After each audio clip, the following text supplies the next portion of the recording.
রাজনীতি থেকে সরে যাচ্ছে বিএনপির বিভিন্ন নেতা। শারীরিক অসুস্থতার কথা জানিয়ে রাজনীতি থেকে নিজেকে প্রত্যাহার করে নিলেন লেফটেন্যান্ট কর্নেল শামসুল ইসলাম শামস। তিনি মেহেরপুর জেলা বিএনপির সহসভাপতি হিসেবে দায়িত্ব পালন করছিলেন। রোববার দুপুরে মেহেরপুর স্টেডিয়াম পাড়ার নিজ বাসভবনে এক সংবাদ সম্মেলনের মাধ্যমে তিনি এ ঘোষণা দেন। সংবাদ সম্মেলনে শামসুল ইসলাম লিখিত বক্তব্যে বলেন, শারীরিক অসুস্থতা ও বয়সজনিত কারণে সংগঠনের গুরুদায়িত্ব সঠিকভাবে পালন করা মোটেও সম্ভব হচ্ছে না, যে কারণে জেলা বিএনপি সহসভাপতি ও সাধারণ সদস্য পদসহ রাজনৈতিক সকল কর্মকাণ্ড থেকে নিজেকে প্রত্যাহার করার ঘোষণা দিচ্ছি। শামসুল ইসলাম চাকরি থেকে অবসর নেওয়ার পর 2006 সালে বিএনপির রাজনীতিতে যোগদান করেন।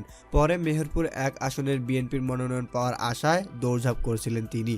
বিএনপির সিনিয়র যুগ্ম ভাইস চেয়ারম্যান রুহুল কবির রিজভী বলেছেন, এভাবে একের পর এক দলীয় নেতা দল থেকে সরে দাঁড়ালে দল কি টিকে থাকবে? বন্ধুরা, আপনাদের মতামতটি অবশ্যই আমাদের কমেন্ট বক্সে জানাবেন।